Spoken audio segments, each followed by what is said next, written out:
Good morning, good afternoon, everybody. It's Lloyd Skinner from Greyfly.ai. We're going to talk about the application of AI in project management today, and once again today, as it were. And I'm joined by Lenka Pincot from the PMI today. Lenka, do you want to introduce yourself? Hi, everyone, and thanks for having me, Lloyd. So my name is Lenka Pincot, and I work as Chief of Staff to the President of Project Management Institute. I joined Project Management Institute roughly half a year ago in January 2023. And before, I was mostly working on digital and agile transformations in different industries, most recently in financial industry, in banking. Excellent, thank you. Well, welcome, Lenka. I'm really looking forward to seeing what your views are around AI and project management. I'm sure it's a hot topic for your membership at the moment. Oh yeah, totally. So we are looking at this topic, of course, very closely. We even have internal, we call ourselves task force, group of internal thought leaders and people who are heavily invested in exploring potentials of AI in project management. And we are working on various topics. So we will be informing our community as we progress. Oh, fantastic. Well, I look forward to hearing more about that. Without further ado, then, let's jump into some questions. So for those people that have been watching all of these interviews, you'll know that the first question I ask is about the use cases for AI in project management. What do you see as the key use cases? Yeah, so this is, as you said at the very beginning, this is really hot topic. So there are multiple articles that are trying to describe these potential use cases. And, there is also one doomsday article from Gartner released recently that says, like, in 2030, if I remember correctly, 80% of project management tasks will be automated. So I think that the use cases that we are looking at are definitely about how can we automate tasks that provide small value so that we can release hands of project managers to focus on more value-added tasks, on building relationships and using their power skills. But when it comes to like more specific use cases, apart from automation, there is now also very up-to-date use case of ChatGPT as a generative AI that is helping people to put together, assets, let's say. So this can be used for putting together project charters or analyzing user requirements. So overall, I would say that the use cases are about help. About helping. So about helping, automating, processing large amount of data, making sure that you don't overlap something. So it can be used in risk management. It can be used in during meetings, like some kind of assistant, a reminder. It can definitely be used for complex projects to assess the planning and spot some scheduling conflicts. So I believe that there are many of them for projects individually, but I believe there are also very interesting use cases when it comes to program or portfolio management. And again, this Gartner report talks about that a lot because when you run portfolio or programs, you need to deal with large amount of data. And this is where we as humans, where we have our weak spot, how do we analyze all of that? How do we make some reasonable conclusions? So this is another area where AI can definitely help. Fantastic. If I may, I'm just going to go back to your initial answer around automation, and you talked about it enabling the focus on power skills. Just for those people that are listening and aren't quite sure what you mean by power skills, would you mind just defining that a little bit more? Oh, sure, absolutely. So I believe people might be more familiar with the term soft skills. So power skills were originally called soft skills, but that was also creating a lot of barriers for education because, it sounds different if I say, hey, why don't you get stronger in power skills than in soft skills?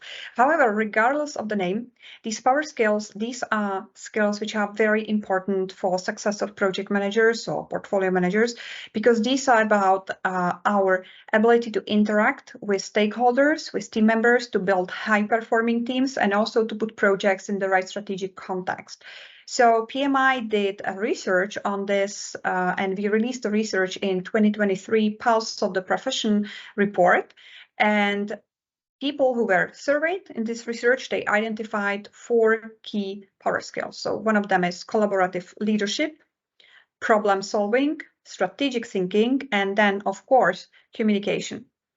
Excellent, excellent. Thank you for that clarity. And I would encourage anybody that's listening to look at those Pulse of Profession reports. They're done on an annual basis, and they're really, really insightful as well. I love the idea that you sort of caveated everything is in terms of help, providing help to the project management community. So it's the first time I've heard it like that. I've heard, you know, the idea of augmenting the human and like you said, to focus on the power skills, but yeah, the word help, I think, is really pervasive there. Yeah, well, you know what? I would love to be helped. Right, because for instance, so you asked me to introduce myself at the beginning, so I said chief of staff. So I'm also a head of a group of departments that we call Office of the CEO. So these departments include, for instance, our Enterprise Project Management Office, our EPMO.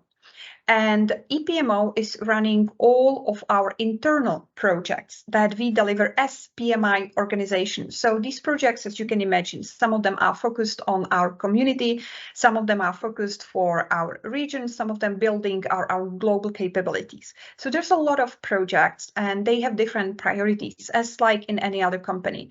And we do what any other company is doing as well. On top of the projects, we have also several agile teams that are continuously developing our products and connecting products with technology.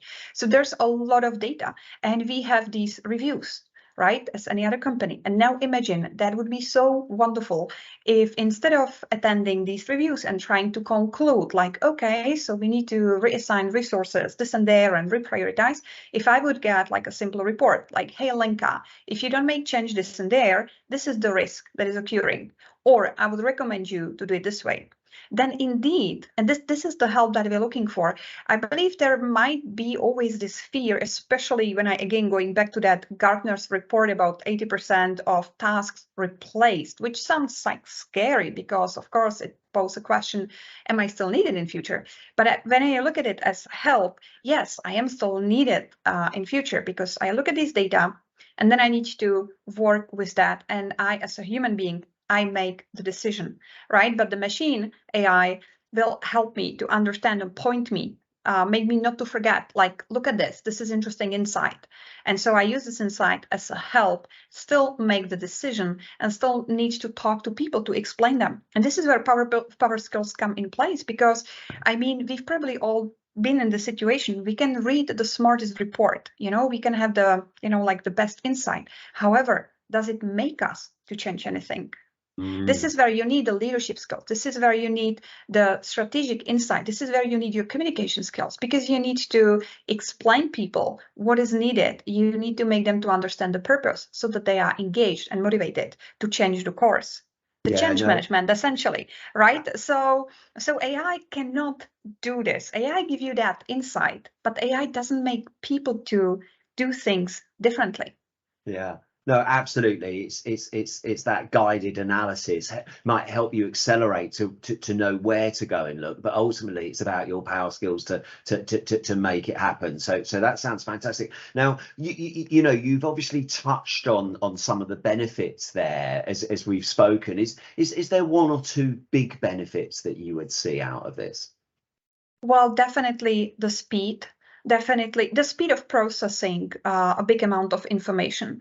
And, you know, when it comes to different industries, we can talk about improving customer experience. So when we work with millions of customers, they have different habits, different behaviors. So when AI can analyze this data, then of course the speed and quality of insight is different when this is attempted to be done by a person or by a team. When it comes to project management profession, it's the same. We may not deal with, you know, like tremendously big amount of data, but still on one single project, the amount of data is significant and it requires time to analyze it. So this is where AI can definitely help. What is also great that AI can work with various resources that, can help us overcome our own bias, spot trends, for instance, in risk analysis that we as human beings who are, like biased, we may not even look at that, we may not even have that idea. Why don't we connect information about capabilities and capacities in our customer service support teams with, developing a new functionality? Because we develop something, there will be some issues that will of course fall back on the customer service center, and we need to serve other products. So why don't connect these data together? And there may be many other examples like that. Yeah, it's fantastic. I mean, you're the second person that's brought this example of it overcoming bias. You know, in a certain world, there's a lot of people nervous about the bias within AI systems, and it's interesting that people are now starting to see that it actually can make us more objective. So it's fantastic. So thank you for drawing on that example, as it were. So do you think some of these benefits would differ by different sector or different types of projects? Well, they might differ in different sectors, maybe not in terms of the ultimate benefits at the end, but more like in specific applications. Because, for instance, when we look at autonomous vehicles, right? So we use this application of this example in transportation, but we also have some autonomous machines in agriculture. And in agriculture, we connect data about, and I'm sorry, I'm not from this area, so my vocabulary is very weak there, yes, right? That's but okay. Which seeds I use, which, equipment I use, what is the soil, what is the climate, what is the weather, all of this vast amount of data, put it together, combine it with autonomous machines. And again, I can increase efficiency and gain from the seeds which I plant. So I still have some autonomy of machines, let's say machine or a car, but in transportation or agriculture, I use them differently, and then they will give me a different benefit. So definitely industry by industry, sector by sector, the specific benefit might be different, but I would assume that it all goes to speed, quality of the decision, ability to connect data from different areas, like to create really that sort of intelligence where we can cross-check things together, so that we don't always follow our own path of thinking, like assessing project risk. So what might happen, right? Like, this and that, focus on my own experience, and then completely, let's say, like skipping the other factors which were not part of my previous experience because simply they were not there before. So this is where AI can help. Fantastic. So thank you so much for pointing out what you see as the use cases and the benefits and the variations. I mean, if this was easy, we'd all be doing it tomorrow, I guess. So I presume there are some challenges in terms of implementing AI in project management. What do you believe those big challenges to be? Well, there may be all sorts of challenges. So one, and I will probably not talk about this one long because I guess everybody talked about that, and that is, of course, data, right? Because we know that for AI, we have this human-assisted learning for the machine learning algorithm. And for all of that, we need data. Sometimes somewhere I heard that 80% of developing a machine learning model actually means feeding it with data. The data preparation takes a lot of time. And if we don't have right tools to manage projects today, we can assume that we also don't capture data properly. This is this common garbage in, garbage out, right? So AI cannot help with that if we don't have these inputs to train AI, right? So data obviously one issue, but with data, it's not only about inputs, it's also about a different factor. I was thinking about that recently. So one of the application of AI in project management are these virtual assistants that are helping us making meeting minutes. Now imagine that it would be so wonderful if this AI assistant can also, monitor our emails or our chats and tell us, hey, Lenka, your team members, they are stressed, like they they have some worries about this part of delivery. So, and then, but the question would be like, hey, do I even want that? Do I really want to be monitored this way? Yeah. So it might be useful for the project manager to see that his team is in distress. Yeah. However, do we really want the technology to step so much in whatever we do? Where is our own privacy? Right. Yeah. So this is like a different obstacle when it comes to data. Now, talking about privacy, I think there is also some kind of a natural fear of a noun. And, so we know that machine learning algorithms, they work in a way that we, give it input. There is this assisted learning, and then they teach and develop themselves. So after some time, you can't really describe exactly how the decision or the recommendation by the machine was made. You can describe the mechanism, how the model was developed, but how exactly the thought process happened, this is very hard to describe. So then we are dealing with kind of like black boxes, and we see that it works. There are many applications in real life, I don't know, Google Maps or Snapchat filters. It works. I take a picture and the filter gives me a nicer picture. So I'm like happy. But how did the model, how did it arrive to a nicer picture? So in some use cases, we don't care that much, but in some use cases, we do care. And then we would like to be able to explain. So this fear of black box, or this fear of a noun, like how does it work exactly? That can be a big prevention from adopting. Another totally different category are our skills. And we see that technologies are developing so fast. We saw the tremendous development of ChatGPT. It kind of like took us all by storm, right? But then we need people who are able to work with this technology. And if it's a new technology, we need to invest in these people. And again, this is this decision making, like, is it worth it? Should we really do that? Isn't it like jumping on the next shiny thing? Like how do we predict the impact of the technology? Is it really important for us? And then there is a learning curve.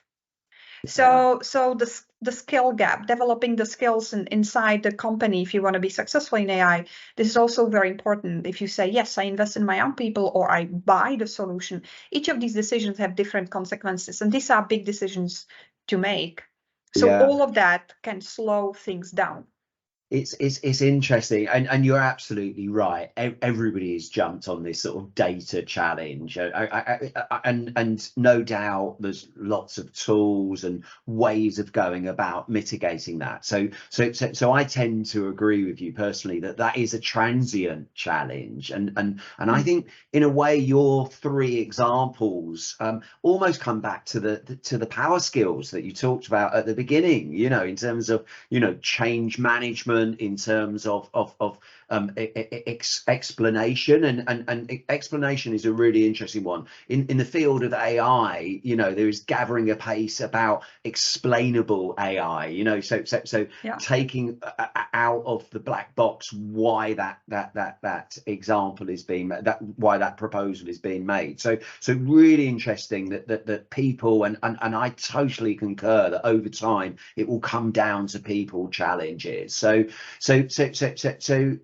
if there's some of the challenges, and like you said, there might be difficult decisions to being made, how would a business look to move this forward on the basis that those benefits are worth pursuing, as it were? How would you see a business moving this forward?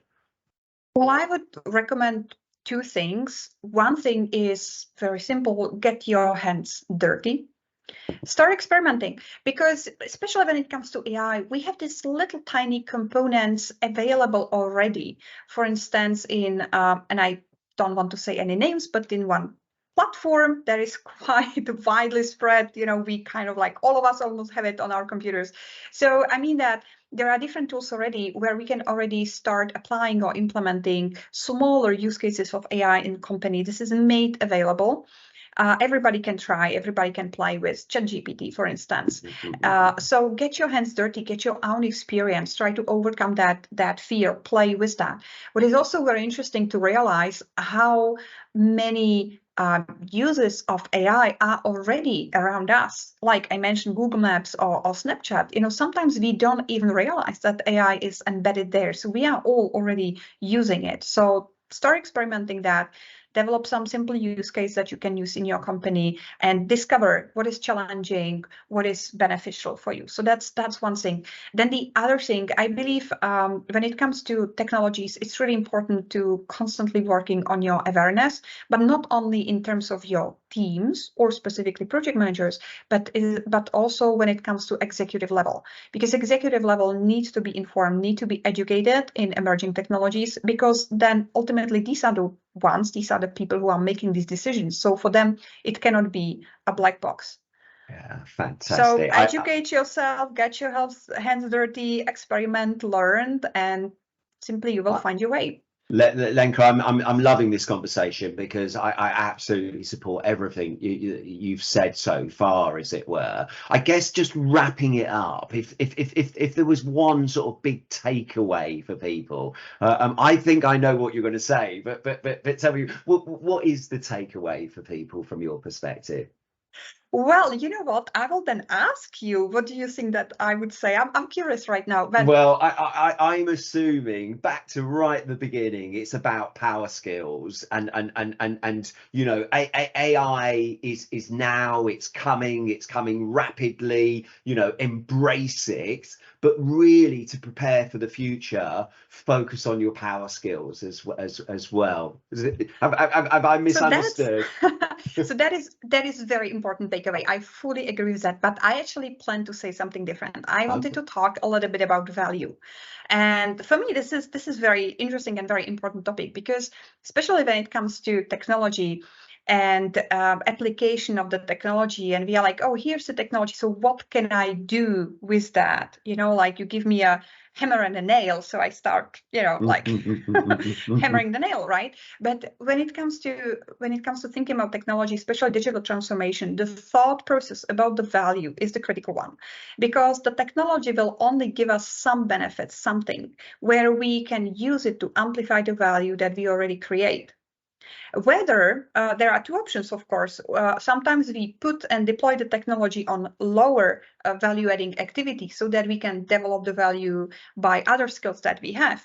Or we apply it on things which actually bring us big value, and the technology amplifies that. So for instance, when you talk about PMO office, and we can use technology to help us analyze all the data that gives us that strategic insight and input for decision making. So technology can do it probably better, probably faster. So I amplify the value of the PMO office as such. For project manager, if I automate some low value adding tasks, again, I give them that space to do something which brings more value. And I think that this is crucial also for all the thinking, like, is AI a threat or not? For me, it's a help. Right? It's help, but I need to know where to apply that, and I need to know which tasks I actually delegate to technology, and which task, what part of decision making I keep with me. Fantastic. Well, look, that's brilliant, and you know, the dimension of value, I think, is really super idea that you've brought to these interviews, and that I don't think others would have heard from that dimension. So Lenka, just to say thank you so much for sparing the time, and I look forward to catching up with you in the future. Thank you. It was great dialogue. I really enjoyed that. Thank you, and see you next time. Thank you, Lenka.